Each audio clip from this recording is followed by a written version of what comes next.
बात करेंगे आज अभिलेखों की। किसकी? अभिलेखों की। इसमें प्रथम अभिलेख है हमारा महानमौरी अभिलेख। कौन सा अभिलेख? महानमौरी अभिलेख। यह अभिलेख महानमौरी अभिलेख की रचना की थी पुष्य ने की थी। किसने की थी? पुष्य ने। किसकी? महानमौरी अभिलेख की रचना किसने की थी? पुष्य ने की थी। इसके उत्तीर्णकर्ता हैं शिलादित्य। कौन से दित्य? शिलादित्य। इस अभिलेख में मौर्य वंश के शासक राजा मौर्य जो मानमौर्य था उसका क्या मिलता है हमें? इसमें उल्लेख मिलता है, जानकारी मिलती है।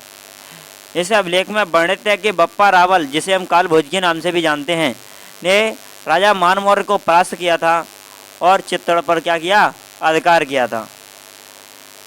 इसी अभिलेख के अंतर्गत समुद्र मंथन की कथा का वर्णन है। किसका? समुद्र मंथन की कथा का वर्णन है। और इसे इंग्लैंड ले जाते समय कर्नल जेम्स टॉड ने, किसने? कर्नल जेम्स टॉड ने इसे समुद्र में क्या कर दिया? फेंक दिया था।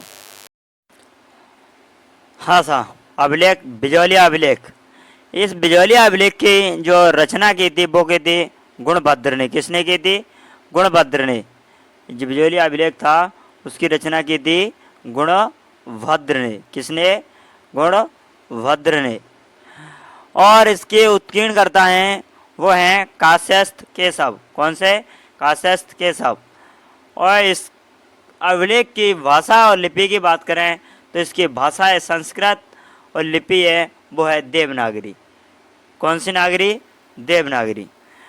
और इस बिजौलिया अभिलेख का उत्कीर्णन कार्य जैन मंदिर है उसके पास 3 चट्टानों पर किया गया है। कितनी चट्टानों पर? 3 चट्टानों पर। और इसमें बताया गया है कि चौहान वंश के राजाओं को वत्स गोत्र ब्राह्मण मानते हैं। क्या मानते हैं? वत्स गोत्र ब्राह्मण। और इसी अभिलेख के अनुसार जानकारी से प्राप्त होता है हमें कि जो सावर झील है जयपुर में उसका निर्माण वासुदेव चौहान नामक शासक ने करवाया था। वासुदेव चौहान नामक शासक ने करवाया था। बात करें रणकपुर प्रशस्ति। ये रणकपुर प्रशस्ति है वो है आपकी पाली में। कहाँ पर? पाली में। इसकी रचना दिया ने की थी जो की थी 1439 ईस्वी। 1439 ईस्वी। रणकपुर जैन मंदिर की दीवारों पर है, संस्कृत भाषा है और लिपि देवनागरी है। रणकपुर प्रशस्ति में कालभोज, जिसे बप्पा रावल भी कहते हैं, उसको क्या माना गया है? अलग अलग माना गया है। किसमें? रणकपुर प्रशस्ति में जो पाली वाली है उसमें। किसको? बप्पा रावल और कालभोज को अलग अलग मानते हैं। बात करेंगे नेक्स्ट अभिलेख की।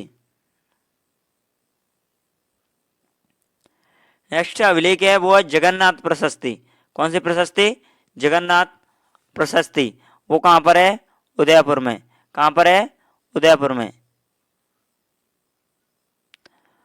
और ये जगदीश और जगन्नाथ मंदिर की दीवारों पर है। उसकी रचना की थी वो थी कृष्ण भट्ट ने। किसने? कृष्ण भट्ट ने। कब? 1652 ईस्वी। 1652 ईस्वी में। इस प्रशस्ति के अंदर बताया गया है कि हल्दी घाटी के युद्ध का वर्णन बताया गया है। इसमें क्या बताया गया है? हल्दी घाटी के युद्ध का वर्णन। यह श्रृंगी ऋषि अभिलेख जो उदयपुर में है, इसकी रचना योगेश्वर भट्ट ने की थी। किसने की थी? योगेश्वर भट्ट ने। कब? 1428। 1428। राणा क्षेत्र सिंह की काशी व गया की जो तीर्थ यात्राएं हैं उनका इसी अभिलेख श्रृंगी ऋषि अभिलेख के अंतर्गत क्या मिलता है? उल्लेख मिलता है। क्या मिलता है? उल्लेख मिलता है, जानकारी प्राप्त होती है। बात करेंगे चीरवा अभिलेख। कौन सा अभिलेख? चीरवा अभिलेख। सा से चीरवा, चा से चित्तौड़गढ़। कहाँ पर है चीरवा अभिलेख? चित्तौड़गढ़ में। इसकी रचना की थी वो की थी रतन प्रभु सूरी ने। किसने की थी? रतन प्रभु सूरी ने। और इस चीरवा अभिलेख के अंतर्गत सती प्रथाओं का वर्णन है कि कौन सी सती प्रथा कब हुई, कहाँ हुई, इन सब का क्या इसके अंतर्गत वर्णन है। बात करेंगे नेक्स्ट प्रश्न की।